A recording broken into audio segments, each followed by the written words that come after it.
Chapter 12. Vinyl had never felt more nervous in her life, or more excited. She hadn't moved since Octavia left. She couldn't move. Every muscle was frozen, each hoof rooted to the ground by thoughts. She said she liked it. The DJ licked her lips again, as she'd been doing for the past half hour, but she tasted naught but skin. No, she said she didn't hate it. There's a difference. She was just trying to spare my feelings. But that painful thought was quickly obliterated by virtue of a simple fact. She kissed me first. Finally, a grin broke through her conflicted expression. As the sun finally broke through the clouds outside and shone through the window, so too did that simple reality burn away her shadowed doubts and worries. No matter what happened when Octavia got back, she would always have that knowledge. Vinyl trudged over to the computer. She didn't feel like making music anymore. The reason being that what had started as an escape from reality had accidentally turned into the biggest reminder in the room, so she simply saved her progress and powered down her equipment. Without the gentle whirring of her computer, the room seemed oddly muffled. The absence of noise was just as distracting as having the volume on maximum. "Hurry up, Philly," she said, immediately feeling stupid as soon as the words left her mouth. "Yeah. Hurry up and deal with your emotional issues, which I probably caused, by the way, and get back here because I'm lonely." "Why am I such an idiot?" the unicorn whispered, smacking her face with a hoof. Before any suitable answer could present itself, the stifling silence was broken by the turning of a handle. She held her breath as the grey mare, on whom all her thoughts were focused, entered the room. The cellist was smiling, but Vinyl was too nervous to return it. Swallowing, she decided to let her roommate speak first. It was a tense few moments as Octavia closed the door and walked over to her, each second an eternity, each hoofstep a thunderclap. But no words ever came. Instead, there was a blur of motion and the sudden feeling of warmth against her chest. Vinyl hugged her back without a second thought, finally letting a smile slip out. "I'm guessing you feel better now?" chuckled the DJ. Octavia squeezed even harder, pressing her cheek into the other mare's white coat. "Mm-hmm." Vinyl couldn't help but inhale as much of the cellist's scent as possible, trying to commit it to memory forever. There were no defining traits of the smell, and no matter how hard she tried, she couldn't think of enough words to describe it. All that came to mind was a name. Octavia. It encapsulated everything the scent meant, every feeling it induced within her, all the fury and want and innocent desire she'd denied for weeks, in a single word. "Octavia," she said shakily, closing her eyes in order to reinforce the feeling of grey skin against her. "Yes, Vinyl," replied the mare in question. "Please tell me this means what I think it means." They pulled back in unison so they could see each other's faces. The DJ slowly raised her head to meet the cellist's gaze. "What do you think it means?" she asked, as Vinyl desperately tried not to get lost in the endless violet of her eyes. Her heart pounding in her ears, Vinyl tried to form the words that had seemed so simple a few minutes ago. I like you." The statement sent heat rushing over the unicorn's body, but she had to be sure. Like? Like, giggled the cellist. And so the time for words drew to a close. Vinyl celebrated the occasion by pushing forward and kissing her roommate as hard as she could. Octavia squeaked in surprise, but didn't try to pull away. The room was quiet but for the sound of locked lips, heavy breathing, and the quietest vocalizations of happiness. It was a moment that they could never lose, one that would define their bond in the coming days. Standing as they were in the dusty, glass-filtered sunlight, it looked as though a new dawn had arrived, marking their beginning with its own.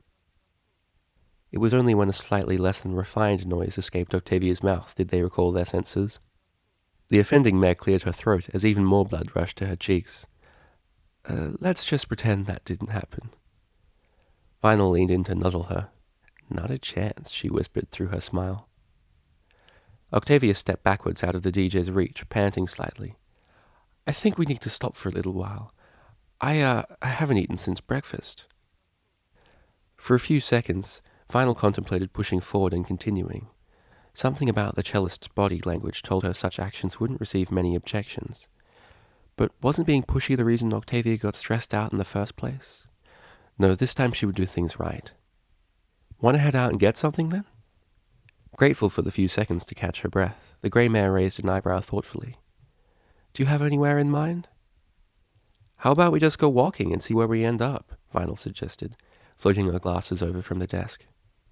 That sounds perfect. But as the unicorn made for the door, Octavia stepped in her path. Do you think you could leave your glasses here? Huh? Why?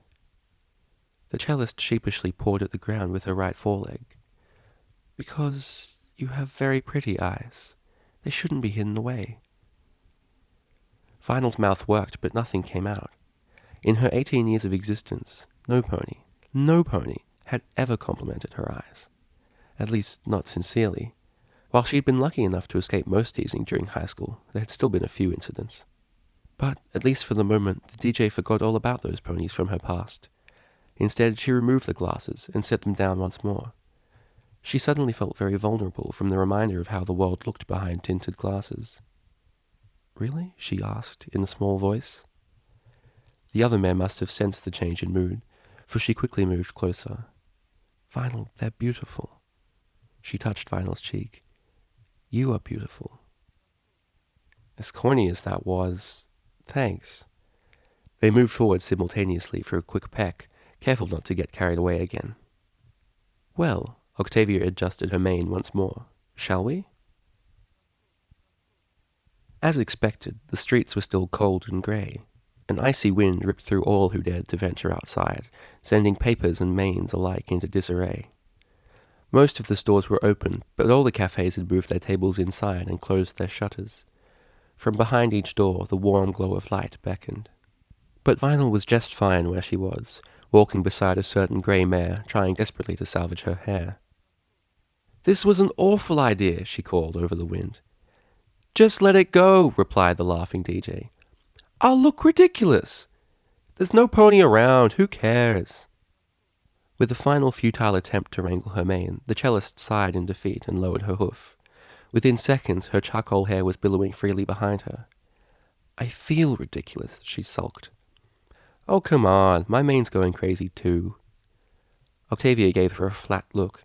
Your mane is crazy whether the wind is blowing or not. The difference is it suits you. The unicorn grinned and bumped her flank against the other mare, eliciting an amusing squeak. You can fix everything when we get to wherever we're going. Until then, be free, young one. Though she returned the grin after a moment's hesitation, it quickly took on a more sinister appearance. Without thinking, Octavia darted closer and bit lightly on the DJ's exposed ear. It took less than a second, but the results were substantial. Vinyl stumbled and fell on her chest, hind legs in the air. The treble-clef-marked mare started to giggle, but stopped abruptly as her brain caught up with her actions. Oh, I'm so sorry. Are you all right? She quickly helped her roommate stand back up. Her white cheeks were red, probably from hitting the ground, but otherwise there were no visible injuries. That was straight up mean. The unicorn tried to look angry, but she couldn't hold back a smirk. If the cellist was one of those ponies who had unclean thoughts, she would have wondered if Vinyl liked being bitten on the ear. Thankfully, she was not one of those ponies, and she definitely didn't wonder anything of the sort. Vinyl turned her attention back to the road ahead. To her relief, she saw an enticing little diner on the corner of the street. It was one of the older kinds, or made to look that way, with red seats lining little booths, a long bar in the center from which to order, and checkered floors that gave the whole building a decidedly old-fashioned atmosphere, one that the DJ, despite her love of technology, felt instantly attracted to. An old-fashioned date in an old-fashioned diner. I bet Octavia will love this. What do you think about this place? She asked nonchalantly. Octavia raised an eyebrow at the building in question, but soon broke into a warm smile. It does have a certain charm about it. The two mares trotted quickly through the door, eager to escape the cold. As expected, it was like walking into an open room on a summer day. Octavia immediately set to work trying to restore her mane to at least a semi-presentable state, while Vinyl made a beeline for the middle booth that looked out onto the street. Most of the tables and booths were occupied by other ponies who'd also decided to take refuge from the weather. Their conversations and presence served to make the whole place feel welcoming. The DJ sat down and scooted over so the window was right next to her, intentionally making her roommate choose between sitting beside or across from her. To her unspoken delight, Octavia sat down next to her, and moved close enough that they would be muzzle to muzzle if they turned towards each other. To hide her ear-to-ear grin, the unicorn looked out the window into the darkening street. Unaware of her friend's joy as she was, Octavia cleared her throat nervously and whispered, "Am I too close?" The high walls between each booth would prevent the other patrons from seeing, so Vinyl turned back and daringly snaked her hoof around the grey mare's waist, pulling her close for a quick side hug. "Filly, you can never be too close to me."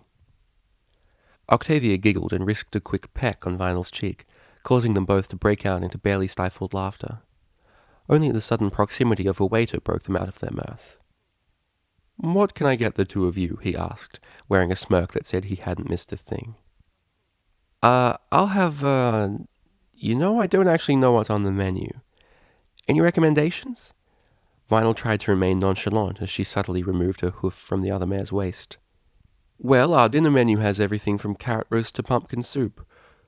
Or," he added slyly, "we have a couples special that might interest you." Octavia's ears folded back as she looked around, as though somebody else would be hiding in the booth. Vinyl just gave him a flat, unamused stare. He raised an eyebrow, then blinked in understanding. "Oh, my apologies. Still, undercover, are you? Not that it's any of my business, of course." The stallion lowered his voice. "But would you like the couple special?" Since the cellist couldn't quite bring herself to look him in the eyes, Vinyl answered for her in the form of a slight nod. The waiter winked and quickly trotted out of sight. "I'm sorry, Vinyl," Octavia said guiltily. "I'm being rather obvious, aren't I?" She slid away slightly so they weren't quite as close. "Hey, I'm not exactly keeping things on the down low either. We just gotta be careful." The unicorn shuddered. "Can you imagine what it would be like if Psyche found out?" "Awful, I'd imagine." Octavia hid her small smile under the pretense of looking out of the booth for the tutor. "Yeah, and that Lyra chick, too. She is such a... Language! We're in public." "Oh, right." Scratching the back of her head, Vinyl grinned sheepishly. "Well, she is." The cellist shrugged, deciding not to take a side until she knew the results of her last encounter with the admittedly uncivilized mint-green mare. After all, Octavia knew what it was like to be judged without question. The least she could do was try and prevent the cycle from continuing. By the time their meal arrived, the sun had completely vanished from view, cloaking the street outside in pitch-black fog punctuated by the occasional street lamp. But their attention was far from the miserable weather. 2 bowls of soup had been placed before them, bringing an intense, spicy aroma to the booth. Octavia had been cautious, but upon tasting it she found it was barely classable as hot. Confused as she was by the contrast between taste and scent, she was unable to name a single ingredient in it. The taste was odd, but far from unpleasant, strangely familiar to her first kiss with Vinyl. The thought sent a wave of heat up her neck, which the DJ noticed. "Spice finally kicking in, huh? Lucky, mine's pathetic." She spooned another helping into her mouth. "Still pretty good, though." Yes, the spice." The cellist dabbed at her mouth with a napkin. "Well, perhaps it will keep us warm when we walk home." Vinyl winced, looking outside. Geez, I forgot about that. I think we'll need something a lot stronger in our stomachs." A thought struck her, and she turned to her roommate. "Hey, when's your birthday again?" "Oh, soon." "Come on, tell me. You said it was a couple weeks away when we first went to Blues, and that was like 3 months ago." "Well, we'd only just met. I wasn't about to tell you when my birthday was," replied Octavia indignantly, as though birthdays were somehow sacred knowledge. Vinyl rolled her eyes. "I think we've gotten to know each other pretty well by now." The cellist reddened once more and told herself it was the soup. "All right, then, if you insist. My birthday's in 3 weeks, just after the exams." "Sweet! I'll throw a party for you." The DJ began to get excited at the prospect, which made Octavia feel even more ashamed of her next words. Vinyl, who would I invite?" After a moment, her roommate visibly slumped, only to perk back up seconds later. "It can be just the 2 of us. We'll have our own party, with card games and booze."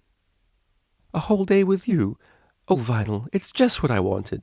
The grey mare covered her mouth with her hooves in mock excitement. "Hey, don't knock it till you've tried it. Trust me, it'll be awesome." As their bowls ran dry and the diner began to empty, the pair decided to begin the long walk home. The grey pony looked into the darkness and shivered. "We need to buy boots," she whispered. "And scarves," agreed the white pony. For a couple of minutes they walked in silence, save for the chattering of teeth and the slow trudging of hooves on pavement.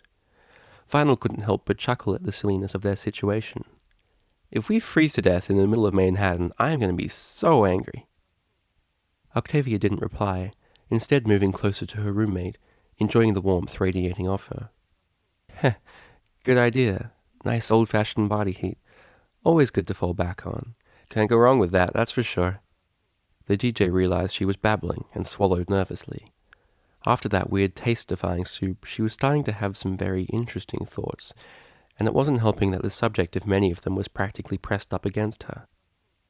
Apparently the other mare was feeling something similar, for she moved closer and rubbed her cheek against Vinyl's neck. Her eyes were closed, and a silly smile made it clear that she wasn't thinking quite as logically as normal. "Oh, Celestia, she's so soft." "You right there, Octavia?" As much as she hated to interrupt, this wasn't the way she wanted whatever was happening. The charcoal-made mare seemed to snap out of her daze, quickly halting her happy nuzzling. "Hmm? Oh, I'm sorry. I lost track of my thoughts for a second." "Yeah, me too. I think that dude wasn't kidding when he said couples special." Vinyl forced a laugh to keep her thoughts from straying. "What do you mean?" Octavia decided to play dumb, hoping her blush wasn't visible in the night. "Well, don't you feel, she raked her mind for the right word. Frisky?" "I was blaming that on being in close proximity to you," she admitted. A triumphant grin split Vinyl's lips, and she puffed her chest out. "Yeah, I have that effect on ponies." "Oh, shush you." Octavia lightly shoved the unicorn away. The campus was far better lit than the city, for which they were grateful. The only sounds were from a few drunken revelers stumbling from the direction of the university tavern. Octavia shook her head and sighed. Some students just didn't know how to spend an evening. By the time they stumbled through the doorway into their room, most of the weird feelings had subsided. All that was left was a sleepy feeling of contentedness. This time, as she leaned against Vinyl, she yawned and tried to move closer. The DJ chuckled and spoke so softly that it was hard to tell if she meant for her to hear. "You're so cute." Vinyl led her over to a bed, not really caring about who it belonged to. "Come on, I'm feeling pretty tired too." Octavia did as she was directed, crawling beneath the covers and curling up. Even after the blanket was pulled up, she shivered slightly. She frowned in thought for a moment, but the solution quickly presented itself. With a pulse of tired magic, the unicorn lifted the blanket from the other bed and brought it over, giving the cellist another layer. Apparently she wasn't completely checked out yet, as she raised her neck in concern. "But you'll be cold," she said softly. Vinyl shrugged. "Hey, I've slept on the street before. This is fine." "No. Get in." It took an entire millisecond before the DJ gave in to her roommate's demand. "Well, if you insist." She struggled to suppress her grin as she slid in beside Octavia, loving the warmth of both the blankets and the mare. Her own questionable feelings had fled as well, but what remained was no less powerful. Here she was, cuddling with the pony who'd plagued her dreams for so long. How many of those dreams had ended like this, only for her to wake and find the bed empty? She squeezed harder, refusing to let go. If this was a dream, then she never wanted to wake up. "Do you know what the strangest thing about this is?" whispered Octavia. Vinyl shook her head slightly. "What?" The cellist snuggled closer to her DJ. "It doesn't feel strange at all."